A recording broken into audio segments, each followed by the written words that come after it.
Hello, friends. This is Jeremy Greer coming to you live from Hurricane Barry. I'm just kidding. It's still a tropical storm. It's Saturday morning. There's a hurricane facing down. Me and Gary recorded late this week. I've been super busy and have not been able to edit this. So I'm looking outside my window right now and seeing a dark sky. And kind of a little worried about a hurricane, guys. But that's okay because Days of Future Cast is out and you have about an hour's worth of material to distract you. If you enjoyed this, you should go to patreon.com/Duckfeed.tv and support the network. Put a little money in everybody's pockets so that hopefully, if Hurricane Barry blows off my roof, I can afford to put another one back on. Anyway, I will shut up, and you guys should enjoy the show. Double check your spelunking gear.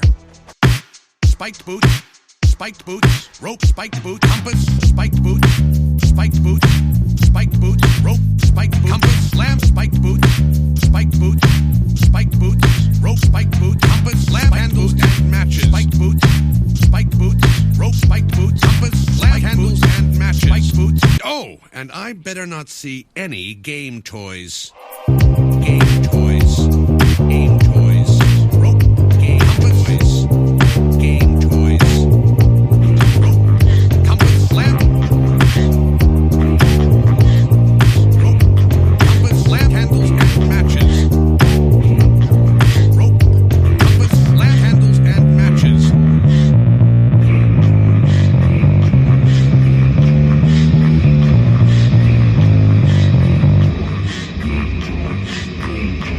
That homie's lingo is so whack! I'm Jeremy Greer. And I'm Gary Butterfield. And this is Days of Future Oh, man. Almost did it, Gary. Almost plugged a different podcast. This is what happens. This is Days of Future Cast, the podcast where Gary and I are discussing X-Men Evolution and a variety of animated Marvel stuff, whether it be okay or whether it be bad. Not a lot of it hits like good status that we've been watching, right? Yeah, we've been on a streak. Yeah.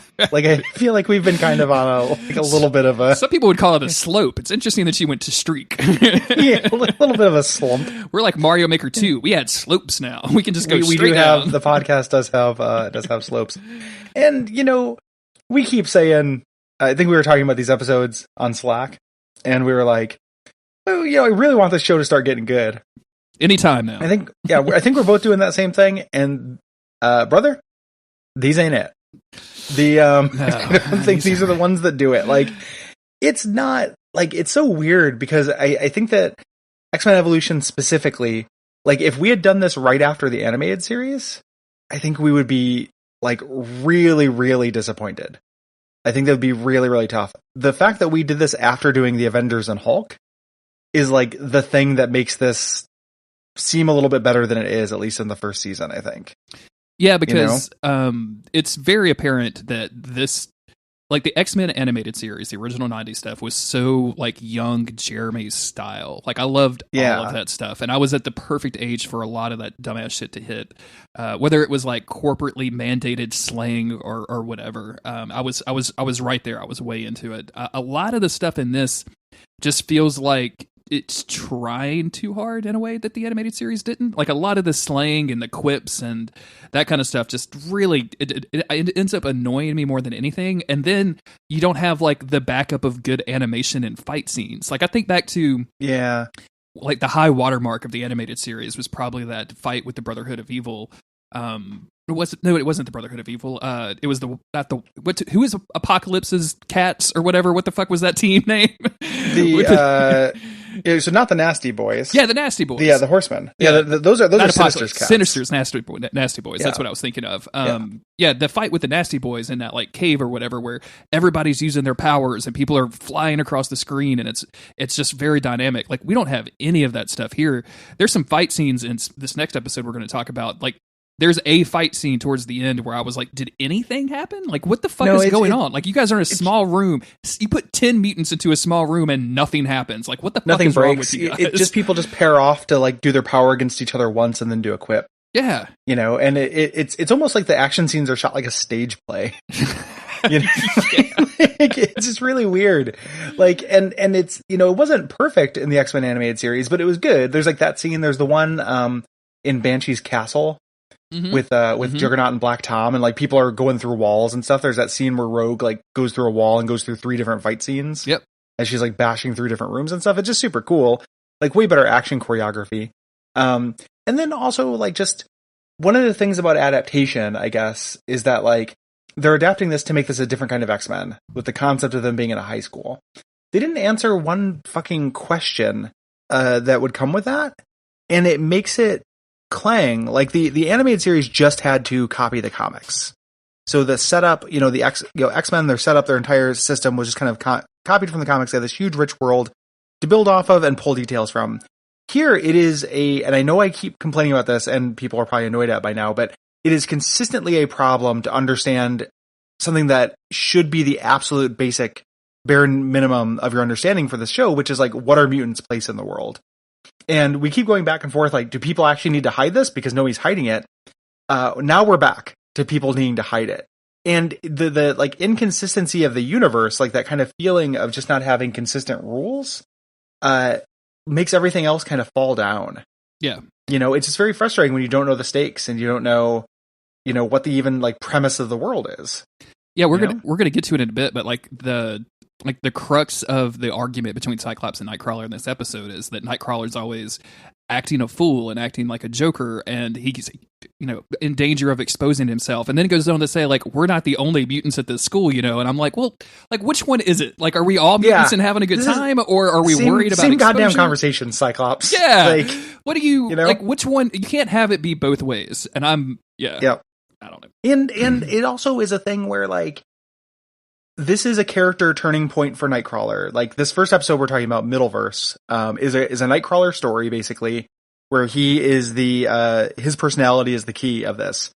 I don't feel like we have had enough time to establish that personality because we have been we're on episode 6 now. We spent the first 5 episodes just breathlessly introducing characters, which is going to continue in this episode. So what happens is we have to be told the personality trait that he has. Like we've seen him be kind of fun loving, but it's never been a problem. He's just been buddies with Cyclops doing Star Trek bits and shit. Now it's a problem. And then by the end of the episode, it's not a problem. Like the whole thing is contained in these 18 minutes or whatever. And that just makes it feel a little cheap. Yeah. Agreed. Like we're not building on character plot lines. We're not building on characterization that came from episodes before. Which, for all of its faults, that's something the X-Men animated series did very well in the early seasons. You would have these kind of continuing plot threads, like you would have, Beast, the hated Hank McCoy, and his character, him getting arrested, deciding, no, you can break me out of jail, but I'm going to actually have my day in court because I need to prove a point. And that was like this long running plot line throughout all the episodes that established that characterization. In X-Men Evolution, the beginning of the episode, we're told that Kurt is a goofball and it's a problem. The end of the episode, we're told he's a goofball, but actually it's okay. It's like all wrapped up way too quickly and without kind of proper time to let any of this stuff stew. Yeah, like, I mean, of course Cyclops looks like an asshole in this thing because, like, we have no possible idea of why Cyclops would be mad at Kurt at this point. Like, we haven't seen them argue with each other at all, which makes it the whole thing very strange to me. But let's get into it. Let's get into the first episode. Yeah, we'll get into it. And also, I just want to point out, like, I do still think it is possible that this will get better, right? Like, people tell me that later seasons get good. I totally think it's possible. I haven't given up hope. I don't want people, a lot of people were, kind of exhausted by the Avengers season because it was so negative. I don't want this to be that. This is better than that.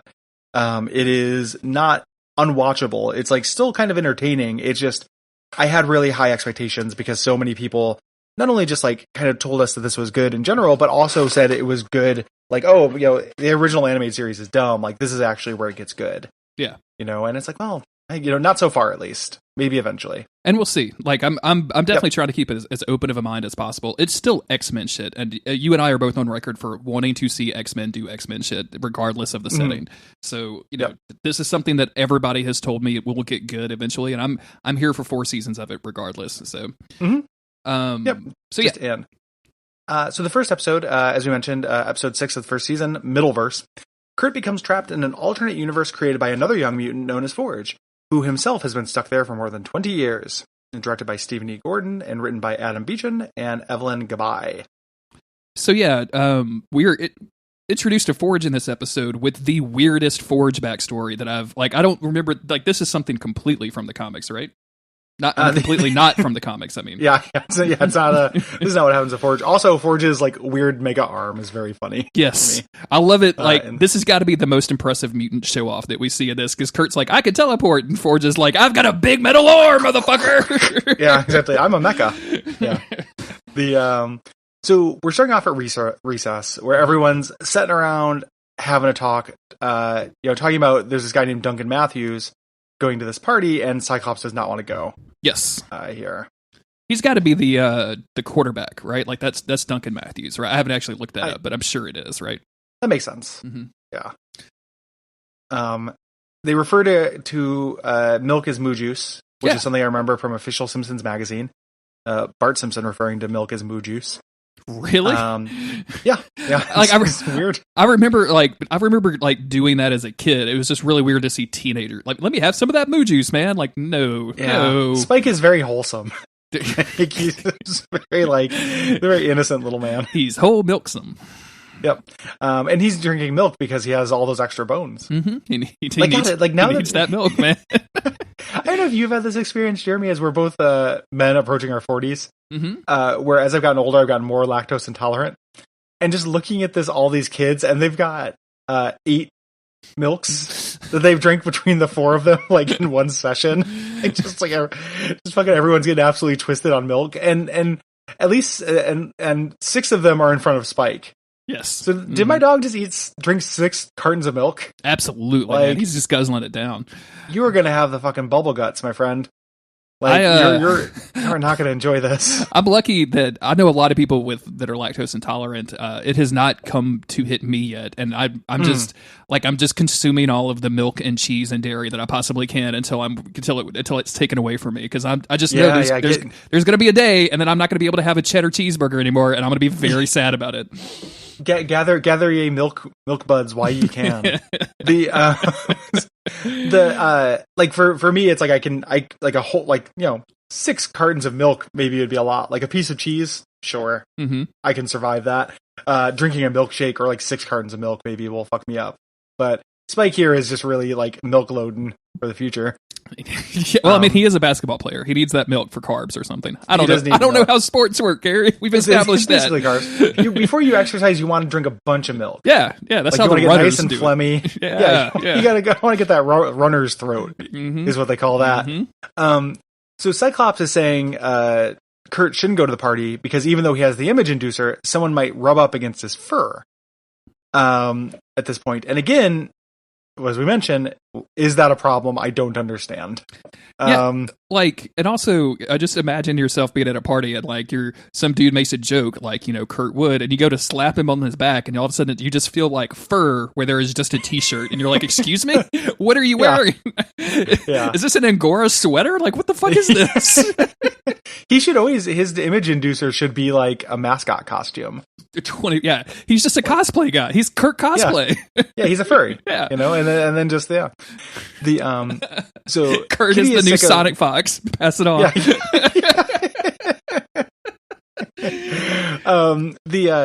So Kitty leaves. She's sick of all this clowning around. Mm-hmm. Kurt's like, "Oh, chicks dig the funny dudes," This is where he does the little dance on top of the table from the opening credits.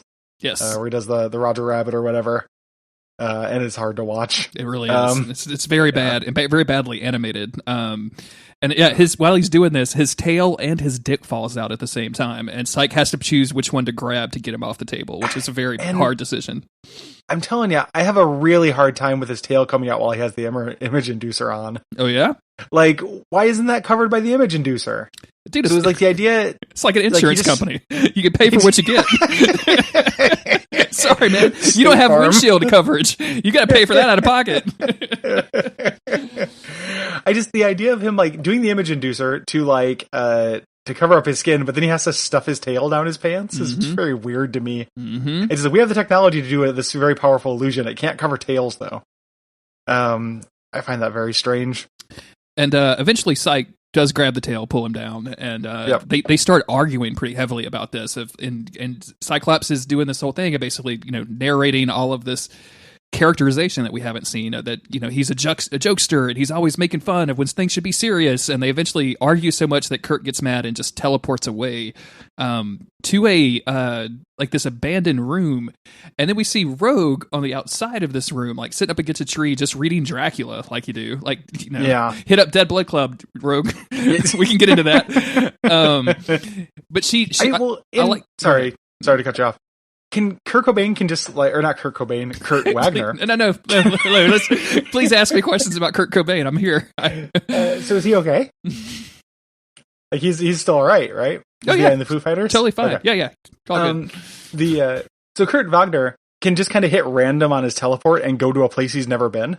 No, I guess so. Like that's not how his powers work, man. Like, and again, I know I sound like the worst fucking nerd arguing about how powers work on this cartoon. Tell me about how you're disappointed in Fallout 3 isn't 3D. Could you care? Yeah. No mutants allowed. The forum also for this. Complain about X-Men Evolution and Fallout 3 Plus. Yeah. Well, we saved money by sharing a domain. We merged our fandoms. But I don't know how he got in this room. I don't know. It's just dumb. Like, yeah, if he can just do that, it's stupid. So Rogue comes over. His image inducer is on the fritz. And so he's turning back into Nightcrawler in his full superhero thing. And Rogue's coming down, so he runs into like a secret room from this to try to hide from her. Yeah. So he walks into this room, and immediately a video camera or a bank of computers turns on because they are motion activated. There's like an infrared light for some reason, and the guy on the computer says, "This lab will self-destruct in 10 seconds," and then that's it. Except, Gary, it doesn't self-destruct, right? No, I think this is supposed to be Forge's sense of humor. Okay, cool.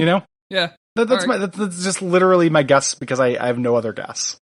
This is supposed to be a joke. It's just so they can have this like dramatic cold open, warm open, I guess, but just have this little cliffhanger as it swaps over to the intro, the opening credits.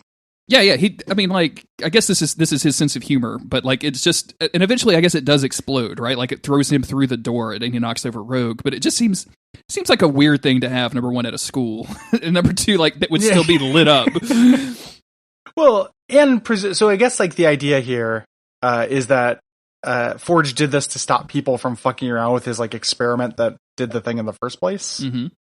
So I don't know. I bet he regrets that as he's been trapped in the middle-verse. How many children have died as they've wandered into this room to get to try to find a broom? Erasing memories.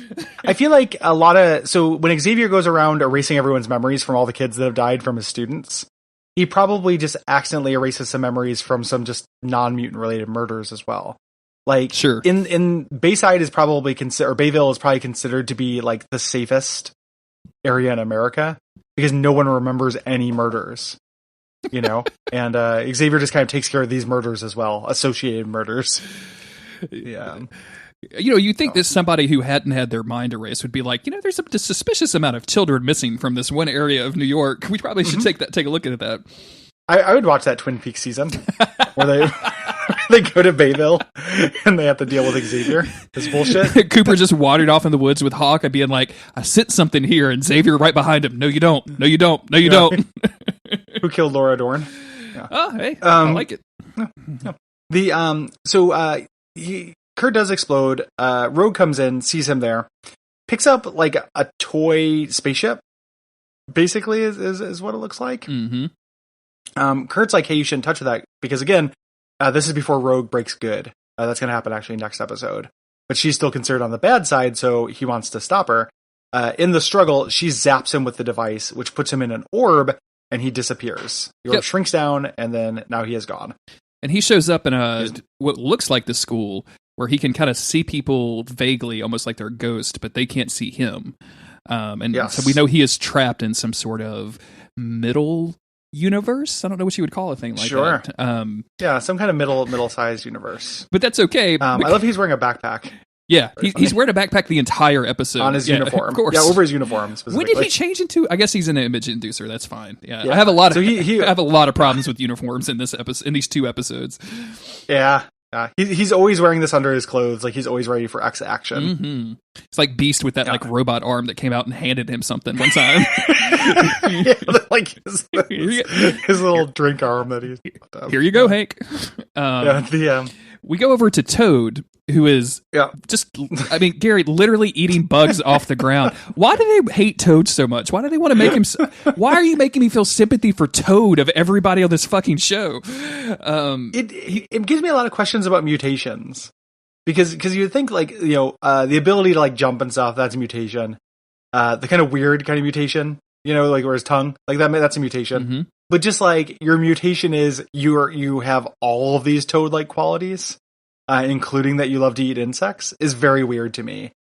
Like, the original Toad just jumped. Yeah, he just like jumped on people and like he had a long tongue too, right? Like that was part of the deal.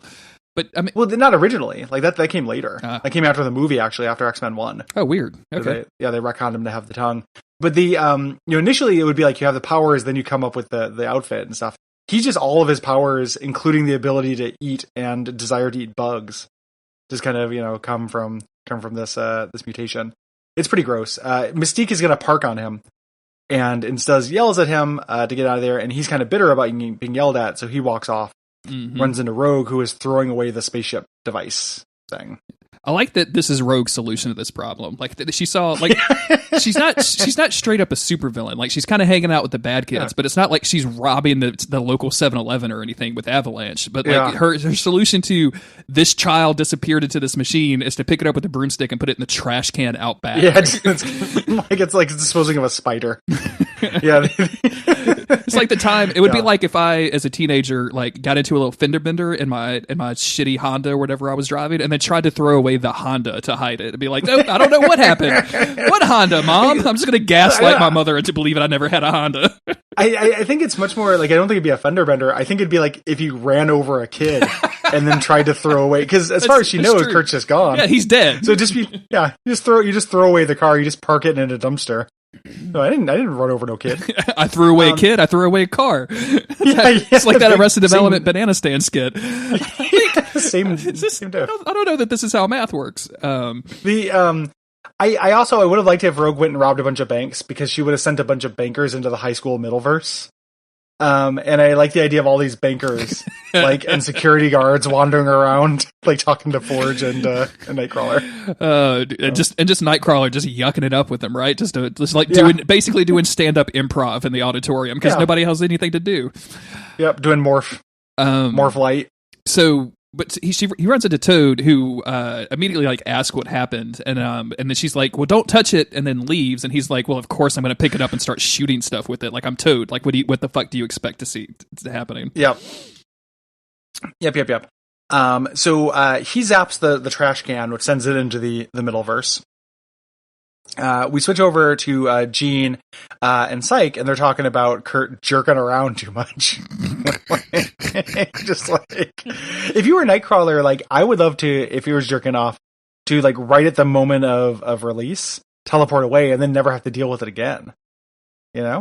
So wait, to deal with the woman or the release? No, the release. Okay, so in this scenario, wait a minute, Jeremy, okay, please, I'm a teen. I'm jerking off. Okay. I thought you were having coitus with a woman, and like right as you came, you would either come and then leave, and I was very curious, or if you would leave and then come and then come back. So like, I just came in the toilet, and now I'm back. No cleanup. Like no cleanup and no pregnancy. Sure, yeah. That's a coitus teleportus.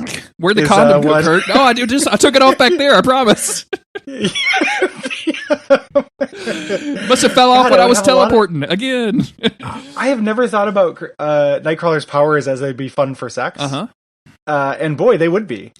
He can't just pretty cool. He can't just teleport one part of his body, right? Like he can't just do like he can't go back and out of it. Yeah, no. I think that he has to teleport his whole body, but he can teleport people with him. So like right at the moment, you could like teleport up into the sky for a second and just have this like little bit of like free fall or whatever, and then like go back to bed. All kinds of cool tricks you could do in terms of sex if you were Kurt Wagner. Yeah, I'm sure. Like, Nightcrawler. yeah, you could teleport someone, and like you could definitely be more fun, like moving from room to room. Like if you were having one of those like wild, crazy, like intense sex moments, where you're just gonna go have sex all over your entire house. Like that moment where you're moving from like the bathroom to the bedroom is always a little fraught, because like do we disconnect and then walk back separately, or do we try to stay connected? Where we're in a real passionate moment, which is just gonna make us look like we're doing a 3-legged race. Yeah, exactly. You know, like hopping around. Don't work at all. Oh shit, we knocked down Grandma Spanning. Oh shit, we didn't need to do that. Yeah, that doesn't work. But if you could just teleport, and you could even teleport into like, like let's say I live in an apartment building. It's like, I can teleport into storage rooms. I can teleport into other units and like their bathroom when they're not there. Okay. And it's like, it could be really wild, You could teleport into like the nicest hotel room, right? Like you could stake that out pretty well. Yeah. And even if somebody's there, just for a couple seconds, you're just in there. Give them, some nauseating thrills, and then just shoot out somewhere else, man. It'd be fucking awesome. I think that Nightcrawler might have the best sex power as far as X-Men are concerned. I'm trying to think, like Cyclops, definitely a bad sex power. That's right out. Yeah, that's very bad for sex. Quicksilver, known to be terrible at sex. Like that dude's known to be terrible at sex. Yeah. Jean Grey, pretty fun.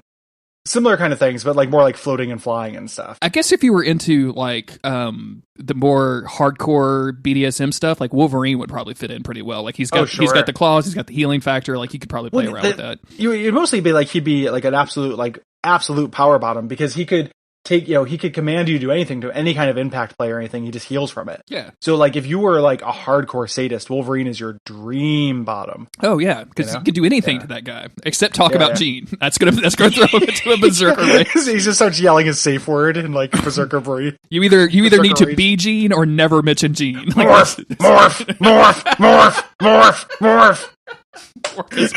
Morph is my safe word. Jesus Christ.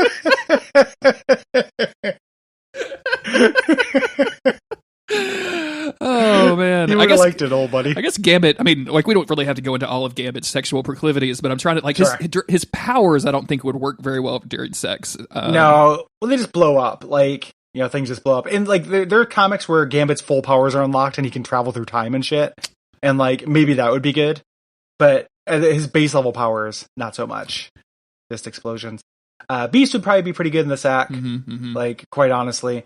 Professor X would be kind of fun if he was like not an evil deviant, like being able to think anything was happening. He basically simulate anyone else's. Well, Professor X, I mean, like the way that he would be fun is because you have Emma Frost right there. Like Emma Frost is the fun version of Professor X. Yeah, I didn't even think about that, but Emma Frost would be a blast. Kitty Pryde. I mean, there's that moment in Astonishing X-Men where she has an orgasm and literally falls through the floor. I think that's not necessarily fun, but at least you did it right. Kitty Pryde would be a good way to lose your dick, dude. Like if she like phased out and phased back in and like telefragged your dick. Oh no. I think that'd be a good way to lose your dick. Why is John Romero here? Yeah. I think that's the second time I've made the weird John Romero telefrag joke on this podcast. Why didn't we save this tangent for Duckfest? Like this is perfect. Like this is really good, man. We did I didn't even think about that. Anyway. Yeah. Well, unfortunately it's but alas. I've got some stuff planned for Duckfest about apples and showers, so don't worry, I've got us covered for that. Okay.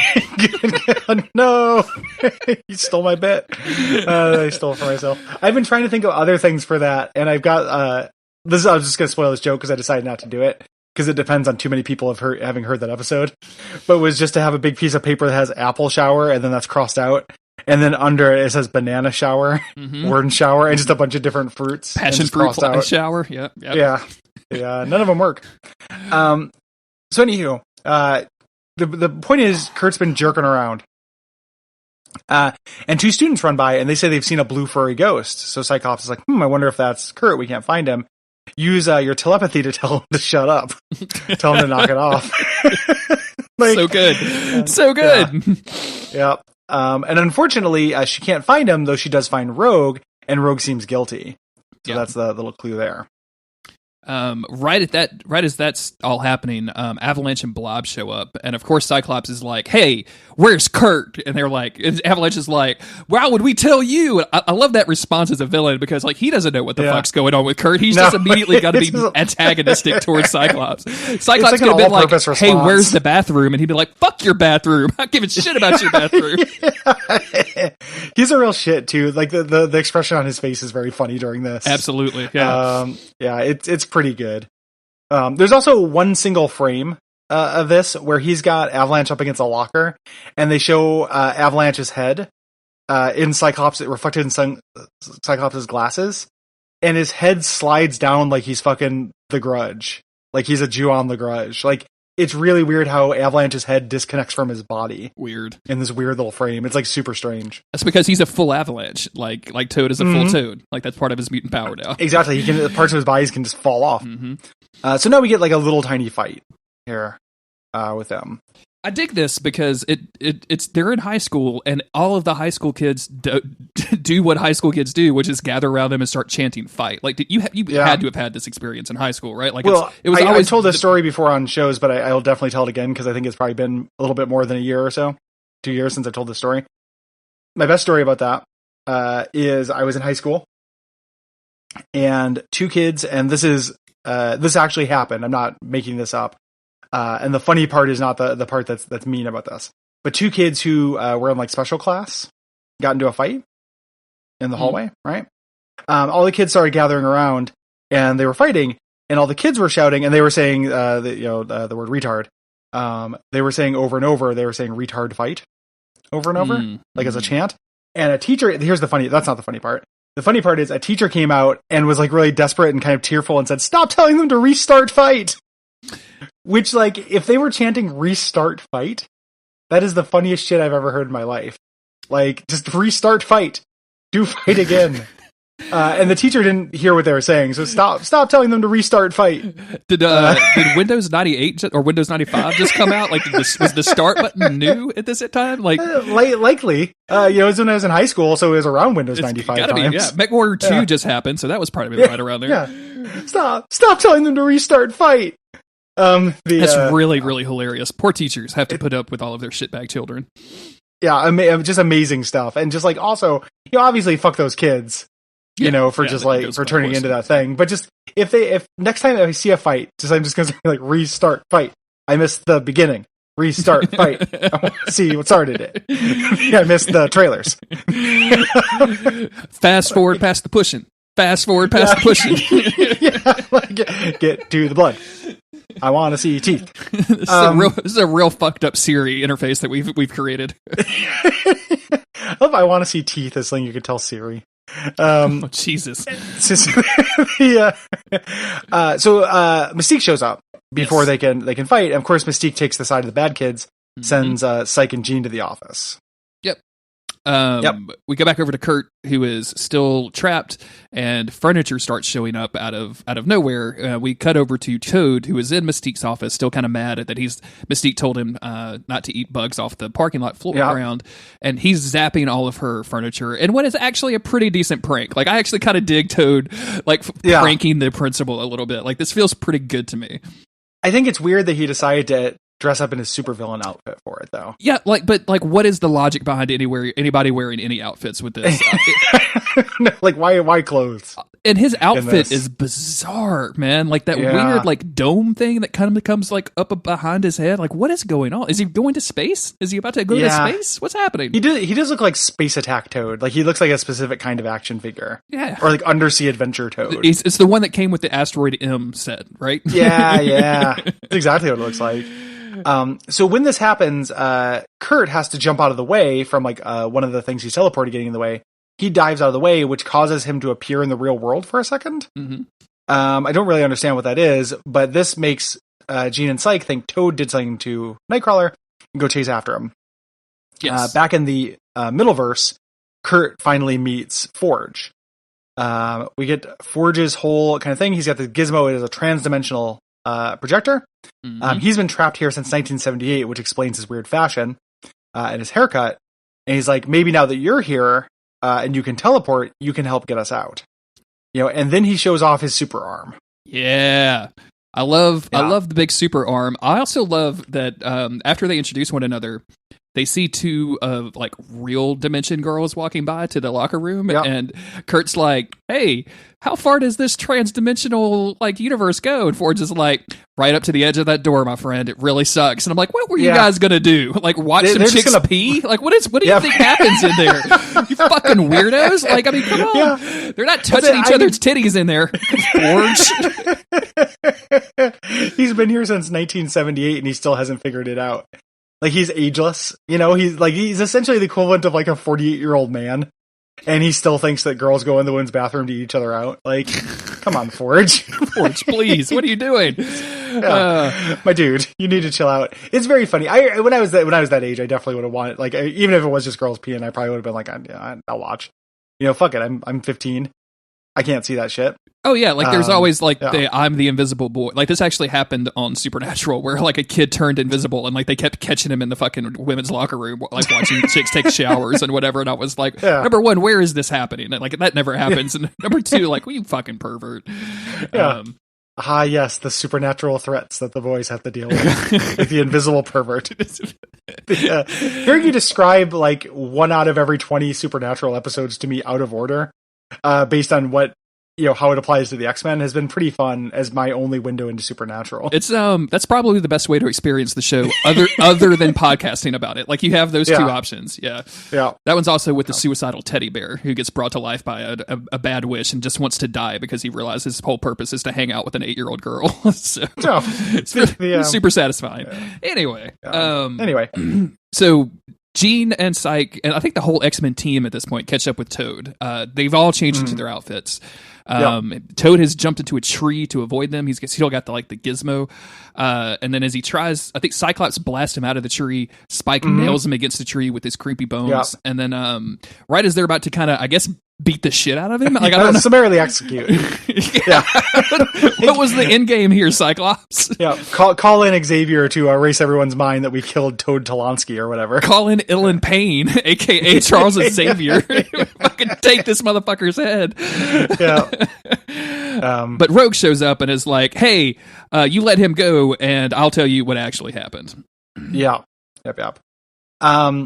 So they do this little analysis on the gizmo, and for Kitty does it, who knows computers. Spike does it, who is now a computer expert, which I'm surprised by, but good. Yeah, good whatever. for him. And Cyclops is like, "We have to blow it up. That'll bring Kurt back."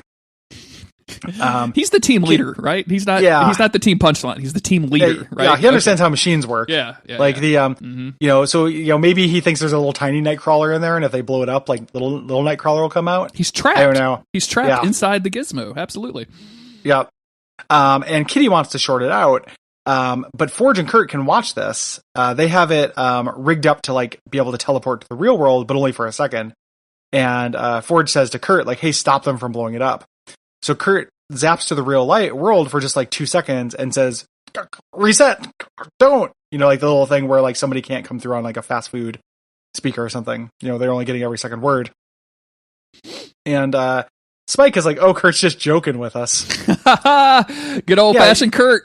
Yeah, that's real. It's a really weird touch. Yeah, it's super weird. Like they had to tie it back into the plot that they had forgotten about at the beginning of this episode. Yeah, but what a joke! What a jape that would be to trick them into not doing the wrong thing that like saved you. And he looks desperate and scared.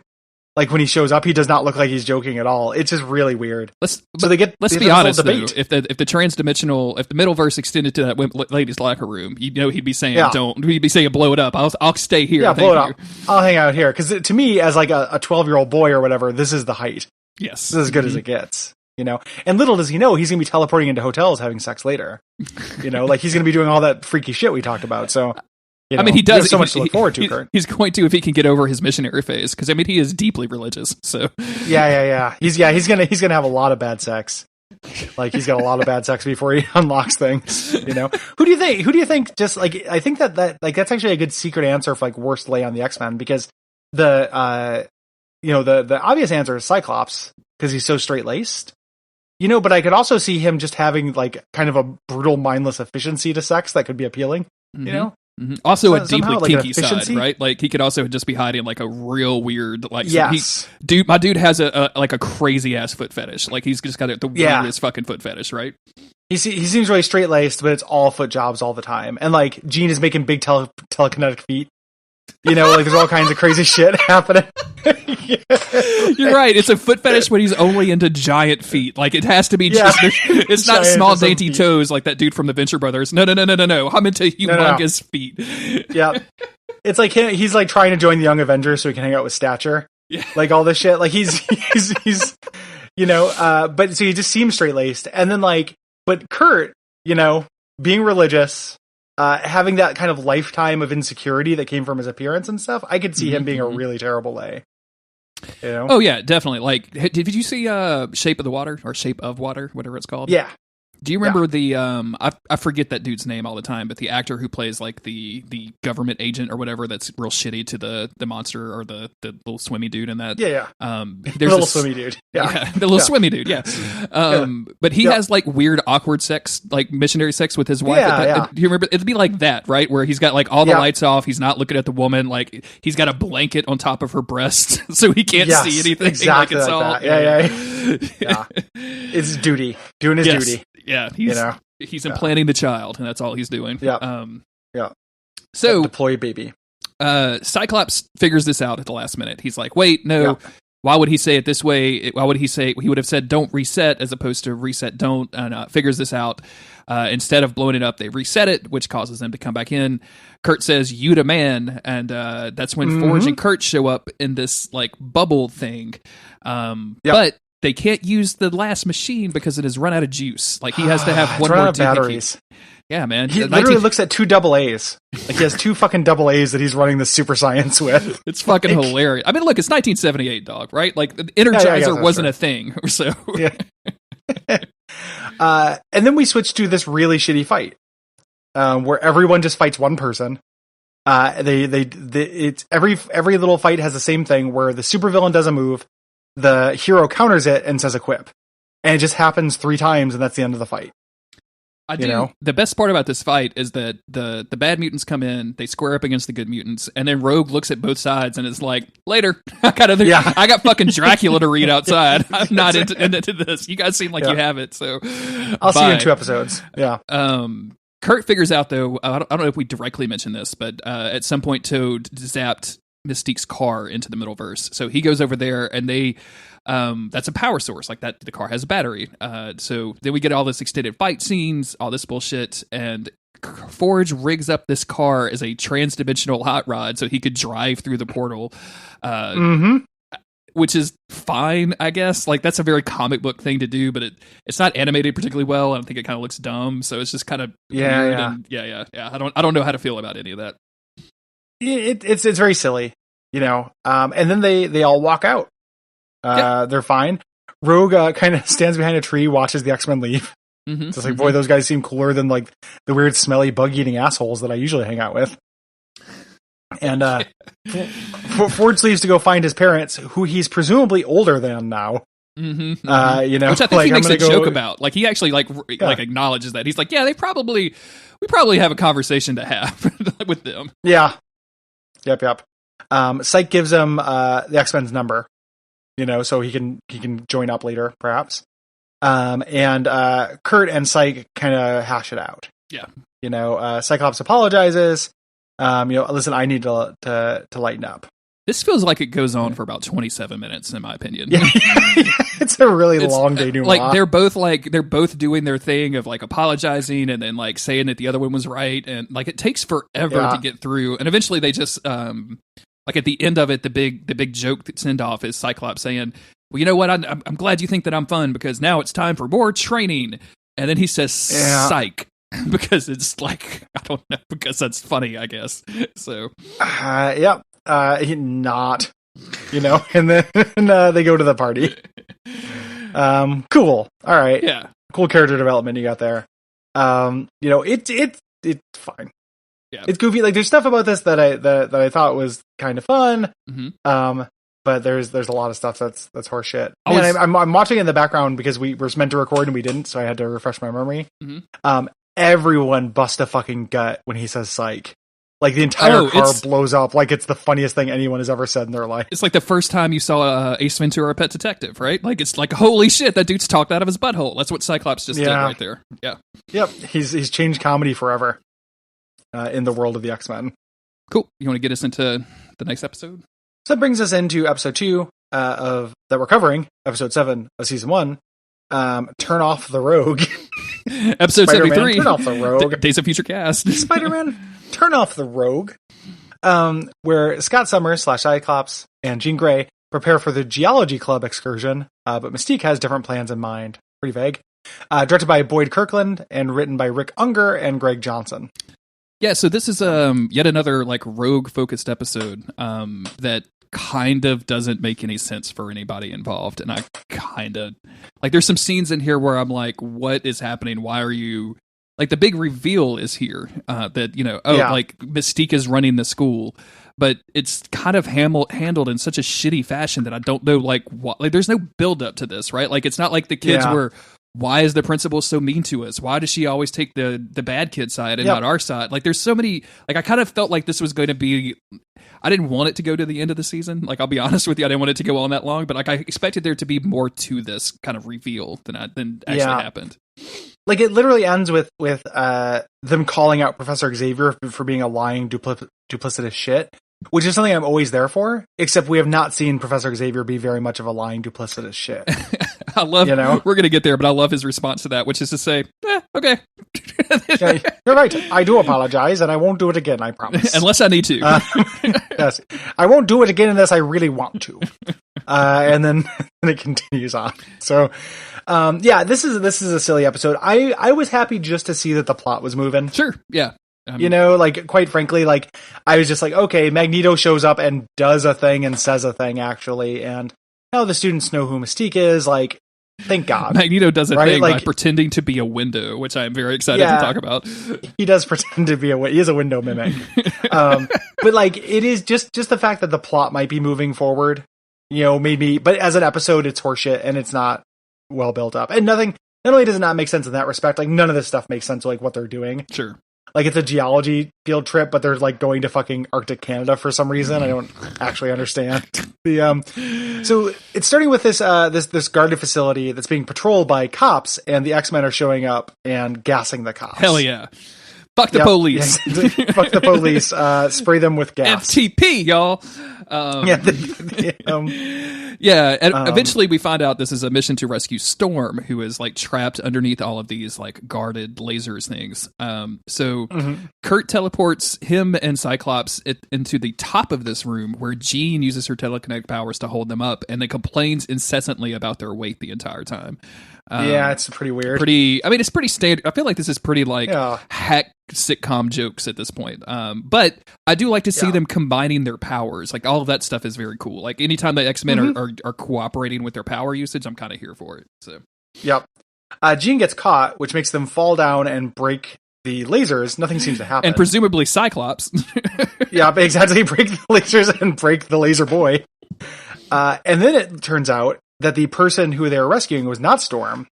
You saw that white hair, but really it was Rogue's hair sticking out, pretending to be Storm. And she reaches out to steal Sykes' power. Intro time. Where Rogue has now blasted Cyclops unconscious, and Xavier shows up. Of course, this is a training, simulation. And he's like, Rogue was there as a surprise. So you could learn to adapt. And again, in kind of ways that I think are kind of good for the show. Someone actually does question why our enemy in the simulation is not a Sentinel, it's a high school student. Yeah. Like some people actually say like maybe we don't need to be training to kill high school students. It's pretty reasonable. Like go Cyclops. Yeah. At least in that respect. And he's going to specifically say like, I thought we were trying to get her on our side. Like why are we training to fight her if we're also trying to be her friend? That doesn't make any sense, which is something that's going to come up later, which is actually feels like good characterization for both Cyclops and Xavier and Rogue. Like all of this stuff feels like it fits together really well. Cyclops has to leave. He's got to go get ready for the field trip. And then we switch over to this this teacher guy. Who's this? Who's this Stephen King extra? Who's this guy who runs a lighthouse in a Stephen King short story? He is so rendered. Like I had to go look him up, and he's fucking nobody. Like he is absolutely nobody. Like he doesn't. It's not like a big actor or anything. For a minute, I thought I maybe knew him. I have no clue. Like he's been in a bunch of video games and like voice acting shit as you might expect, but like nobody that you would go, oh shit, it's that guy or anything. But he's telling everybody, he's telling all the kids that are assembled that they need to get all of their stuff. They need to have warm weather gear, but they can't bring their game toys. And then there's 10 kids who are all like, oh man, and have to put their game toys away. And everyone is playing Pokemon Blue. Yeah. I love Game Toy. I want to buy a Game Toy. Well, I'm sure you can from fucking Wish.com buy this off-brand, oh sure, cheap plastic Game Boy. I just don't know why whenever a show does that and they make a really obvious stand-in, their XP is what they call them on TV tropes, where you just instead of, it's not a virtual boy, it's a virtual lad, mm-hmm. and it's supposed to be and your audience is supposed to know. Why don't you just say video game? Yeah, I don't know. That's what a teacher would say. They wouldn't, even in real life, they wouldn't be like, nobody bring your Game Boy Advance SPs. They would just be like, nobody bring your damn video games. And nobody just use the general term. Nobody bring your Nintendo Switch. And Brian Wade in the back with a Nintendo Switch got him. Ha! Yeah. Motherfucker. You love to do it to him. Then we cut over to Rogue training, doing amazing fucking ninja stuff, but still it's so weird because it's meant to be that she's bad, right? Mm-hmm. But she does this roundhouse 360 jump kick that no one could pull off and just fucks up the landing. Yeah, just straight up jumps 6 feet in the air and does this jump kick and then falls down. And I'm like, what is this wire foo shit that Rogue is doing here? It's very weird. It's weird, but also I like it, and I don't know where she's learning it from. Why not have a teacher in here teaching her this? Yeah, they're just doing private jumps. She's looking out on the field trip. She wishes she could go. She can't. Mystique says, "Hey, guess what? Scott will never be your friend. They actually pretend to fight you, but you can go if you want. You're one of my kids. You can go on the trip." Mm-hmm. So Mystique swaps her out for Jean. Yep. Made up a bunch of bullshit about Jean not having enough days of attendance because she keeps getting called out to fucking insane X-Men battles with weird villains because she's a high school student.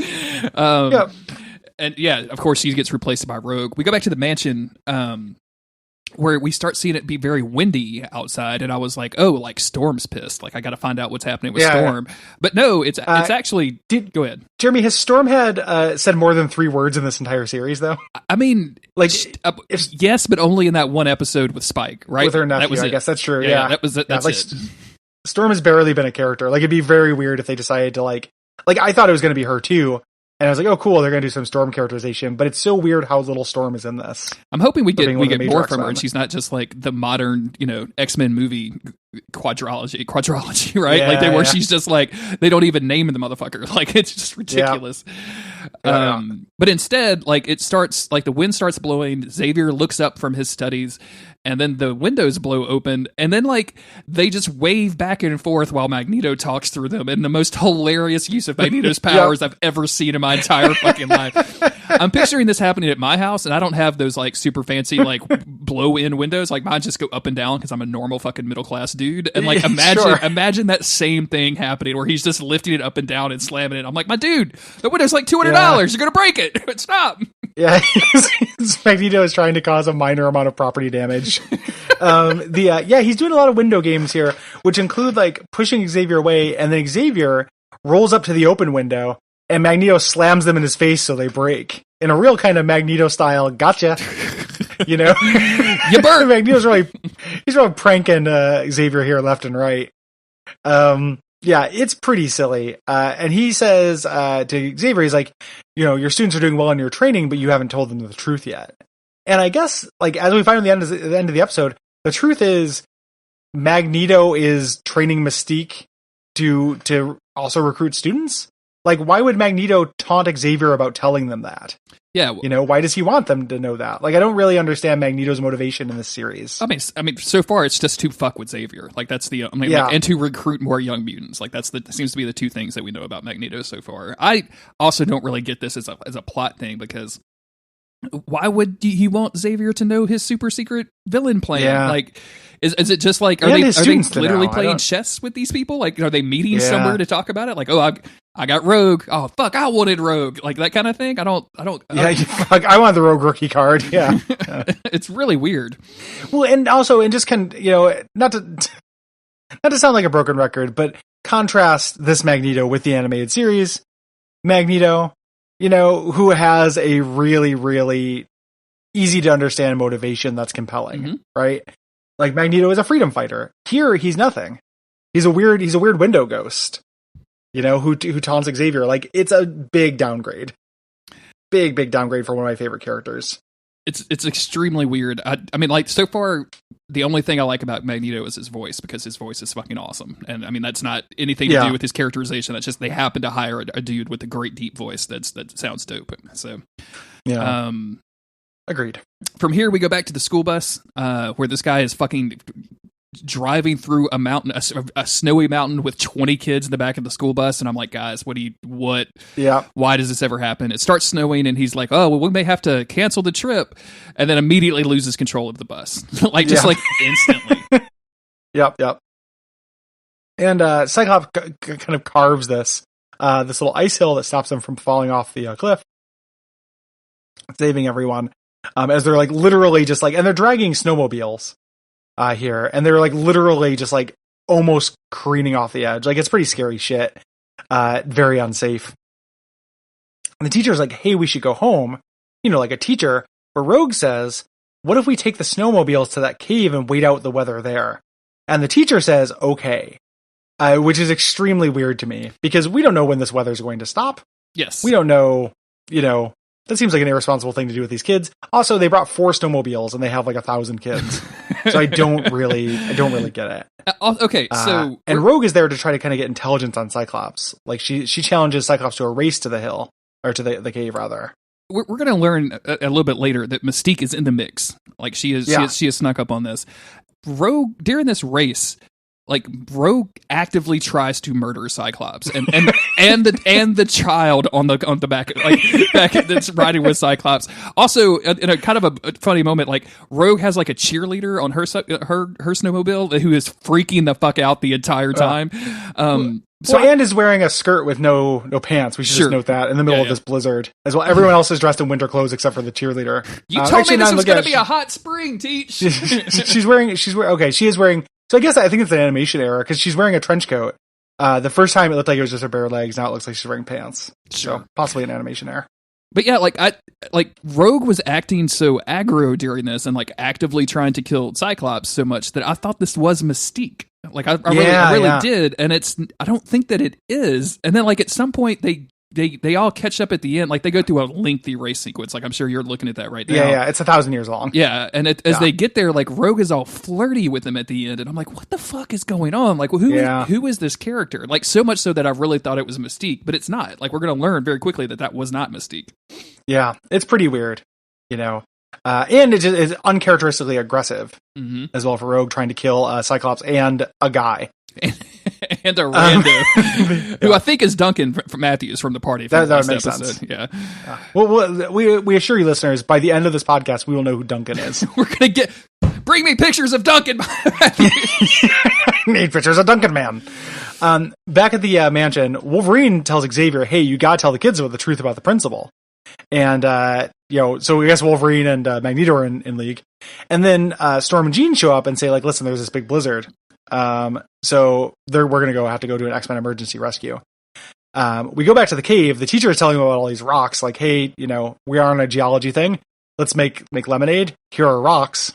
But Rogue wanders off because she doesn't care about rocks.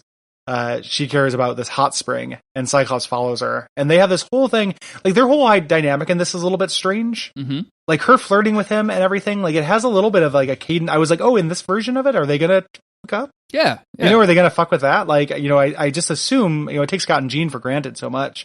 Maybe this will actually play with the formula. But I don't think so. I think he's just being a good leader. He just wants to recruit. It's just very strange because, like, she wants to know about, like, all of their like battle simulations that Mystique told him about, and Cyclops like is trying to explain. There's weird soap opera music that I might have to cut in a little bit or send to you for a little sample. It's just all very strange, and then like Mystique just shows up out of nowhere.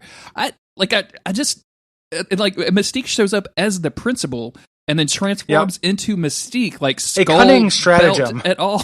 Like I don't like what is going, like why? And then she tries to kill Cyclops, which seems very aggressive compared. Like, did Magneto tell you to do this? Yeah. Like, what? We got fucking Mystique out here playing 1-dimensional chess. You know, like it's literally playing checkers, playing 3-dimensional checkers on everybody by just revealing her plan. I guess the idea is she reveals her plan because she's going to kill Cyclops and he won't know. Mm-hmm.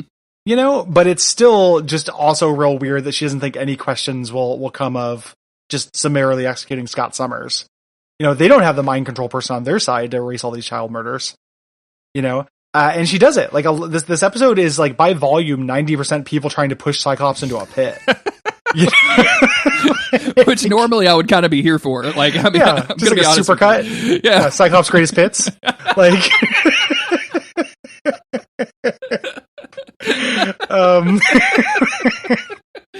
very good. Rogue is upset for pretty obvious reasons, I think. Mm-hmm. You know, I mean, like, and is like as much as she may have like looked up to Mystique up to this point, like I don't know that Mystique has revealed herself to be a child murderer. So like when this happens in front of Rogue's like, "Excuse me, wait a minute, what is this? I thought you guys just read a lot of Reddit. Like I didn't realize you were into this." And Mystique or Rogue takes Mystique's powers, and I just feel like Mystique should be smart enough to have thought this might happen. And then there's a thing where Mystique and again, I know this is me being nitpicky about powers. Rogue grabs, Mystique is Duncan. Rogue grabs Duncan's hand, but when she switches back to Mystique, the hand is gloved. Yeah. So she's not touching her skin? What the fuck? Like, there's like one rule to Rogue's powers. Gotta touch the skin. Gotta have skin-to-skin contact. That's why that's why she doesn't just like, that's why she can pat somebody on the back. Although we have, we have theorized in the past that all of Mystique's clothes are her skin, right? Like, I guess that's true. Yeah. I mean, if you count, like if she's a true shapeshifter, she is nude all the time and just pretending to have clothes. You're probably right. Yeah. Think about that with, in terms of like brushing up against her a party like Nightcrawler. Yeah. Like just you know, like it's a weird flap of skin you got hanging down. Why is your blouse sweating? You're not supposed to do that. There's moisture coming out of your scarf, girl. Get it together. Mystique in Wet Scarf, the miniseries. So here's a dumb thing as well. Rogue has now, so she learns the truth. Yes. Of all the stuff about Mystique's recruiting, about Destiny, things like that. Mm-hmm. Magneto. She decides to, Mystique passes out. Rogue wants to save Cyclops, but she changes into Mystique before she jumps down to save him, like to scare him a little. I mean, yeah, why not? I don't understand why she does that. Like, is the idea that when she takes Mystique's form, she gets super agility? Man, I told you in the green room, Gary, today is Days of Future Pranks Day. That's what this is. I need you to shape up X-Men Evolution. Like, this is, yeah. And then they ride down, they do like a water rafting sequence. Mm-hmm. As they fall down and they end up on a waterfall outside the cave. Yep. And they manage to grab onto something, but that breaks, and then they fall onto a land bridge where they are going to have a showdown with nothing against land bridge, huh? I wrote like giant capital letters in the thing. I was going to try to hype this up. I know. I'm not bound by your notes. Don't make me play the video, Jeremy. They land on some sort of bridge. I guess they did land on it. If a land bridge is called that because you land on it, then maybe that's the compromise It's made out of land. Rocks are land. It's the whole point. It's a bridge between two places. And it's land. Permafrost. I don't care what your doctorate of whatever studies it says. I am right. He's studied spiders. So they land there, and Cyclops is dying. Yeah. Again. Cyclops is very seriously injured in a way that we don't normally see the X-Men injured. Yeah. It just shows as a bruise on his head, but everyone's very worried because he's not waking up. Mystique shows up, looks on over them. It's cold. They're freezing to death. And Mystique watches. She's very mad because she's losing Rogue. The full-grown X-Men are flying to the cave, but they're flying in the snow, and it happens slow, and Storm has to like try to control the weather, but not control the snow that's killing the students. Then Mystique turns into a wolf. Like, there's just a lot going on here. You're now just reciting things you're seeing on the screen right now. But that's what happens next. Like, they're trying to get there, and then Mystique is going to fight them. I am just reciting things on the screen, but it's pretty wild, to be fair.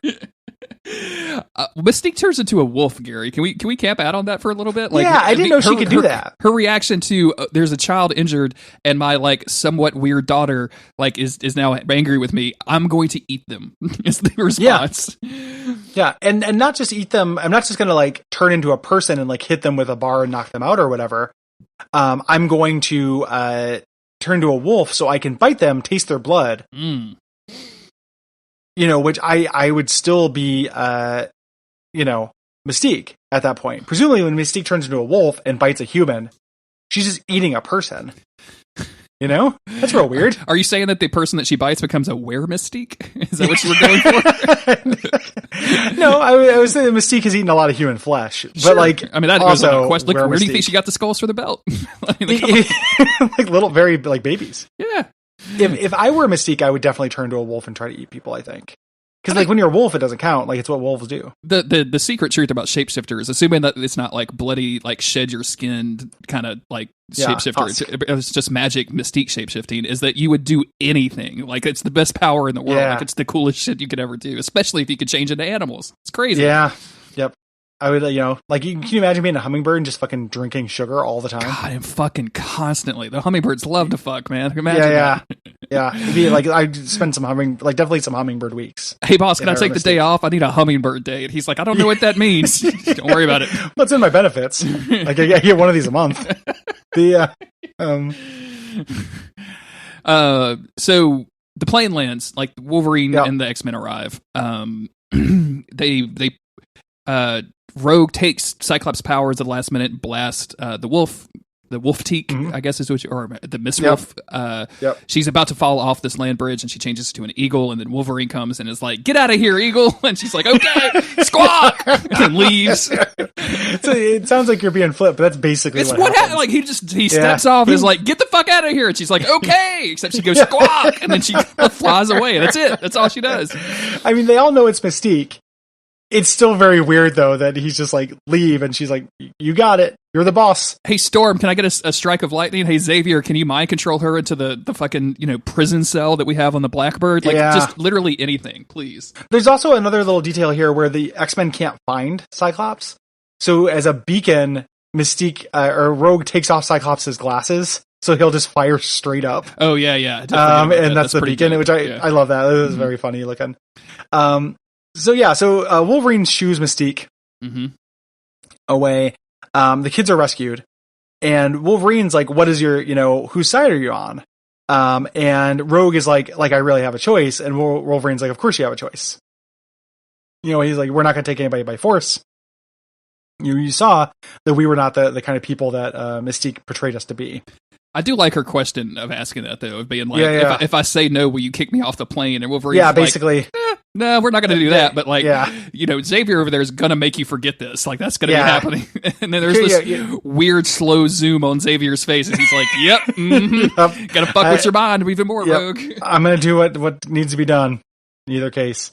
But she says, "Yeah, I'll be with the X-Men." And then Xavier's like, "Yes." So now Rogue's on the good side.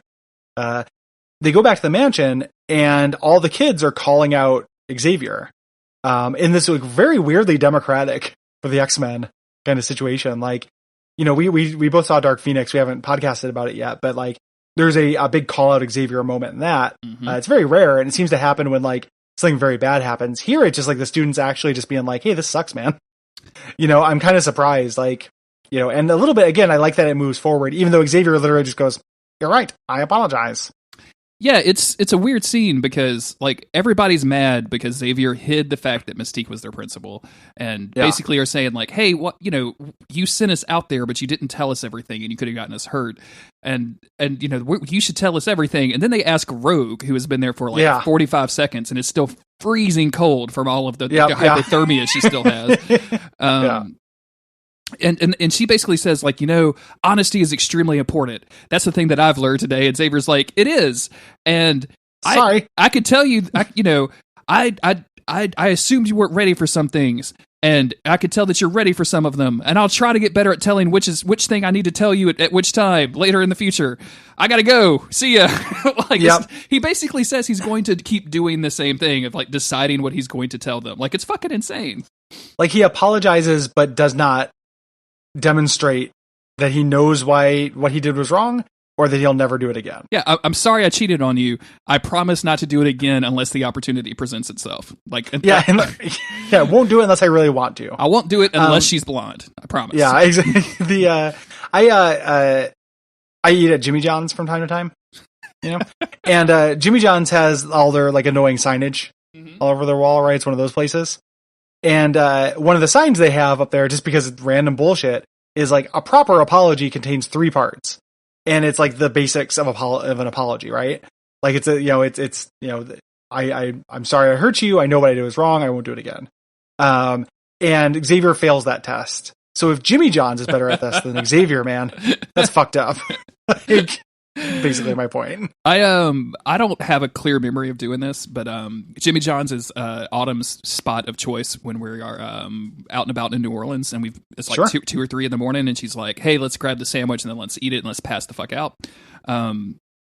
So last time we were in New Orleans, we did that, and I remember going to Jimmy John's, and I remember being like, "Yeah, I'll just take the same sandwich she's having. I don't want to make any decisions about the sandwich right now. I'm done. Mm-hmm. I don't want to have any more communication in this bright ass building that I'm in." Yeah, all of a sudden. Yeah, I'm done. So we get our stuff, we take it back to the room, and Autumn has told me this, and I vaguely remember like talking about it, but like I'd take a bite of the sandwich, and it's literally just like. It's like turkey and bread. There's no mayonnaise. There's no lettuce. And apparently I looked at her and said, "Why did you order us an austerity sandwich? Like, what the fuck is wrong with you?" She's like, "Jerry, you could have gotten anything. Like, you didn't have to get what I got." And I'm like, I don't know, man. I just thought you'd order a sandwich. Yeah, I thought you would get an actual sandwich and not a piece of meat between two dry pieces of bread. Not a Depression era recipe book. Like... Autumn is on episode 36 or something of this podcast. It'll be years before she catches up and hears that. You got time. Yeah, you got time. So yeah, this ends with that, and that's this episode. And there's a lot of stuff I like about it. The whole Cyclops like questioning Xavier thing, the kids questioning Xavier thing is something that I actually kind of dig. Rogue's arc in this is weird, but fine. Like, it just takes a weird dip in the middle that I didn't particularly like, but like. From the beginning to the end is actually pretty good. And a lot of the action stuff is just kind of weird and bad. I don't understand Mystique in this at all. Like, why Mystique cares. I know she was trying to protect Rogue, or her interest in Rogue, for her like getting too close to the X-Men, but like this seems like the complete opposite and bad way to go about it. So I don't know, man. Like, this episode was okay. I mean, as you are, I am ready for stuff to kick off. Like, I want them to go raid the school and kill the principal now. Like, right? Like, I want that fight to happen. Yeah. This should be a, like, did you ever read those Harry Potter books? Yeah. Like, 4 times, dog. I'm a Potterhead. Yeah, I'm generally in favor of Harry Potter. I read the books once, so like I like them. There's the one of them ends. I think it's the 4th one. Like, ends with this like crazy call to arms, right? Like, they're like, "Oh shit, things are real." Like, the bad guys, like Voldemort's coming back. Everything is going to actually get serious. We have to fight back. And I was like, this is awesome. Like, the next book is going to be, they're going to pick things up. And then when you actually read the next book, it's like, "'Twas another fall," and the Quidditch matches where like it literally just starts with the same shit. Yeah, that's always done, and it disappointed me so much. And I'm very worried about that here. Like, they've done this new setup where it's like, oh shit, like everyone knows the stakes, like everyone knows, what they could do, what's at play, and what if they just don't do anything with it, May I read you the name and the description of the next episode? I feel like it's not going to be good, but yes. The name is called is Spike Cam, all one word. Oh, okay. And the description is, Spike receives a video camera for a class assignment, but the camera is found by Wolverine's nemesis, Sabretooth, who uses it to find the Institute. Yay! Really dealing with that, interpersonal drama that we established in this episode. So, yeah. Oh, good God. Can't wait for Blair Witch X-Men to happen. That's a bummer. Yeah. I want them to storm the school as well. Sadly, does not look like we're there yet. So yeah, thank you everybody for listening. We'll be back in a couple of weeks. Apologies if stuff is not entirely on schedule. Me and Gary have crazy schedules right now, and yeah, there's just a bunch of crazy shit happening all over the place. So we're staying current, I think, but apologies if we're a little late in here and there. If you like this episode, please hit us up at patreon.com/Duckfeed.tv. All kinds of cool benefits and a real easy and direct way to support the network and Gary and me specifically. None of the money goes to everything to Guppy anymore. So if you specifically put down that you're patronizing for Days of Future Cast, Will Hughes gets no money. So I just want you to know that up front. So yeah, we've stopped it from happening. It's true. We put him on the brakes on him, baby. Mm-hmm. Yeah. So donate to fuck over Will Hughes. Yeah. Will. Yeah. In addition, ratings and reviews, and the biggest in addition is to come to Duckfest. Yes. August 31st, all day in Portland, Oregon. And all night too, if you're not a wimp. What's up? Yeah, 100%. Yeah, we're gonna go have some drinks at a cool barcade, and just generally have some fun. It's gonna be a full day of shows. Jeremy's coming out, so there is a Days of Future Cast component. Mm-hmm. We're gonna have Jeremy join us for Bonfireside Chat as well. We have a fun thing planned. You still have not told me what that is. You probably should prep me at some point. You don't have to tell me right now. You. Yeah. Now. Yeah, so really excited about that. You should come out. Tickets are available at www.duckfeed.tv/duckfest. Mm-hmm. It's a big theater, holds a lot. Tickets are technically limited. Like it would be sad if this actually sold out, which it could if you were trying to get tickets. It'd be awesome for me if it sold out. Sad for you. So I recommend trying to go and get those tickets. Oh shit, Gary, do I need to go buy a ticket? Is that the way this works? I'm glad that you read between the lines. That's basically what I was trying to fucking called out. Trying to get you to do. Yeah. Basically, it was just trying to raise tickets by having all the people who are performing buy one as well. Sure. Not the case. Going to be very fun though. All day, all night. Super great. Mm-hmm. Yeah. So come join us, please. And I think that's probably about it. Yeah, we'll be back in a couple of weeks with Spike Cam. Spike Cam. We all want it. Do we? Nope. Not remotely. Citation needed. Citation never found.